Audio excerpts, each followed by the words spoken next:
Hey everybody, Chris DeSantis here, Chris DeSantis YouTube channel. Today I will be reacting to controversial former Olympic swim coach Joe Bernal dies.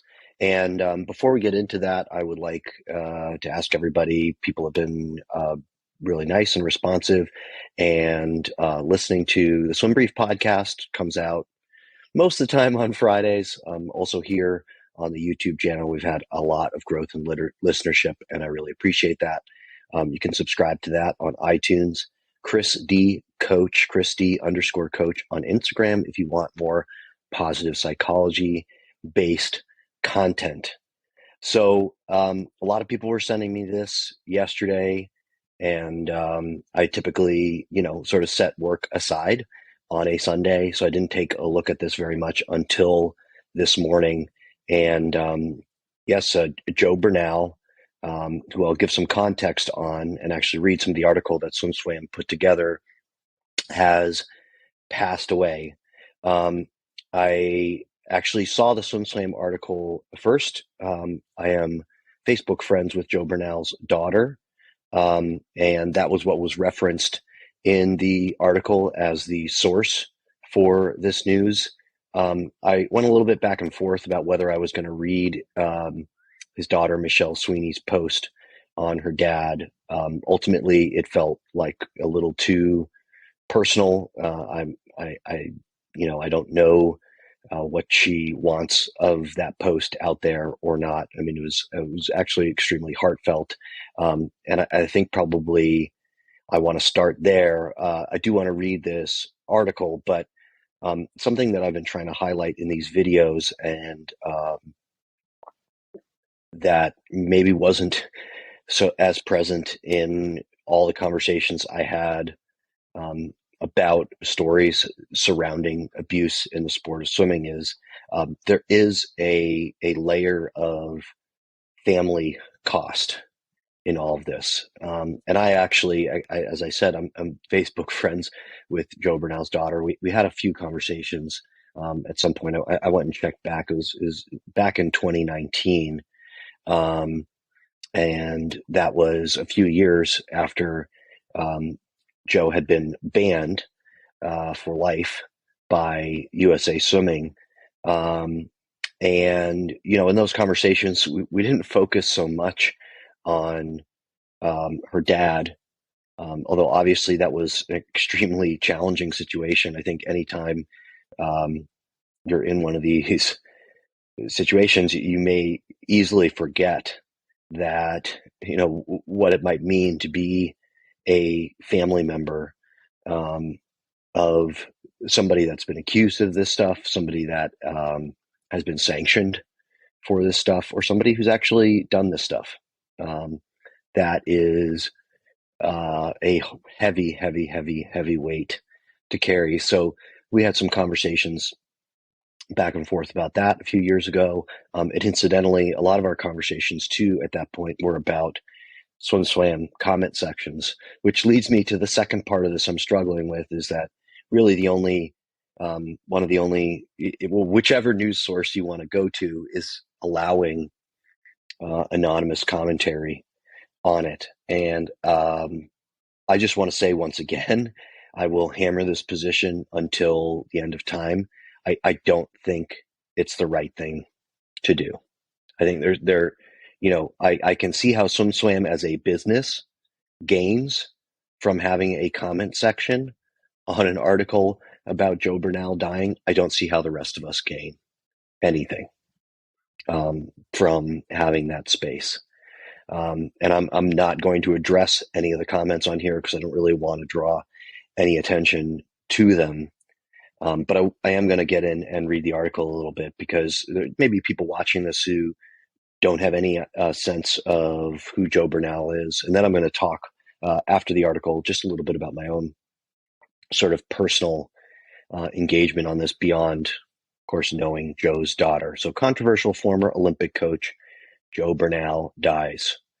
Joe Bernal, an accomplished but controversial coach who received, I bet they, sorry to interject here, but I bet they really wrestled with how to title this and how to even begin this, because, somebody has died. You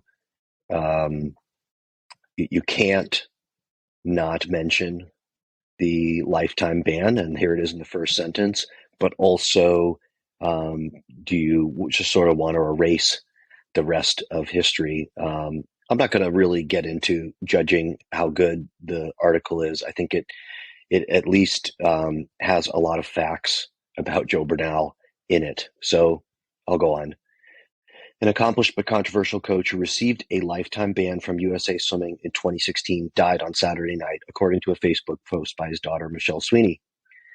Bernal gained notoriety early in his career for transforming a lowly Fordham University men's swim team into a dominant squad that won 7 Metropolitan Collegiate Swimming Championships in a row.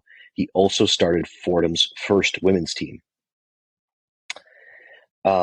He actually, what's not in this article, and they'll go on to mention Bobby Hackett, but he was coaching Bobby Hackett when he was a teenager during that time. After 12 years at Fordham, Bernal became head coach at Harvard in the late 1970s, mentoring a pair of Olympic medalists in David Burkoff and Bobby Hackett. Bobby Hackett's medals, of course, coming before he swam at Harvard, but also being coached by Bernal. The duo combined for 5 medals across 3 games, including 2 golds. Bernal served on 2 of those Olympic coaching staffs in 1984 and 1988. His revolutionary dolphin kick training resulted in world records and rule changes alike. Bernal coached at Harvard until 1991, earning 7 Ivy League Coach of the Year honors. I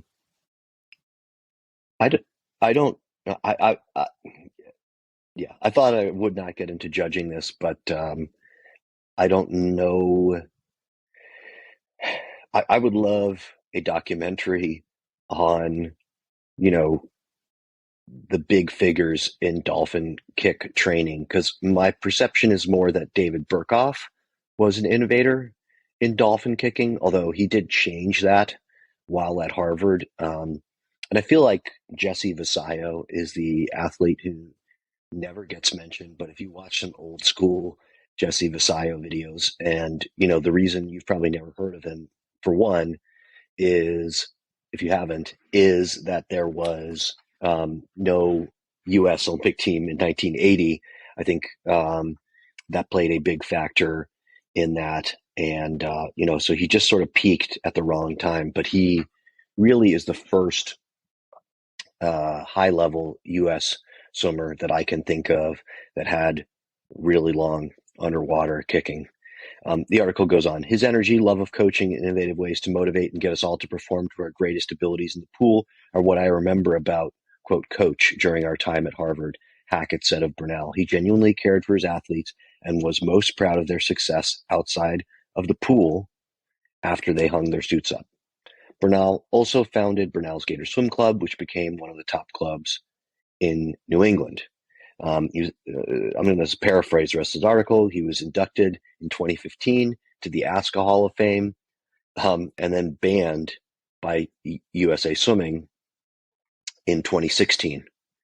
And then it goes on to mention that the club that was actually the best club in my area, and this sort of where I'll transition.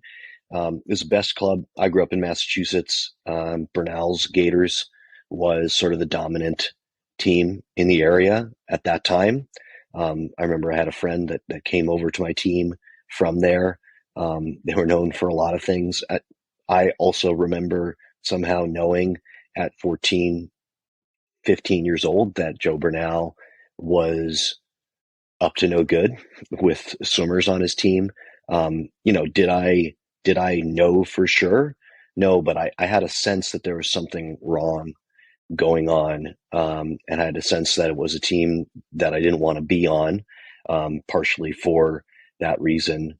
And the other part of this that I think warrants more discussion is, as I say, the team has essentially rebranded. But this is one of the most interesting rebrandings I've ever seen, because I have noticed this too and I didn't think about it until Bernal died, but the team had all these teams have 4-letter abbreviations when they show up in results. So theirs was always BGSC, Bernal's Gators Swim Club. Well, it's still that today, even though the team has rebranded as Gator Swim Club.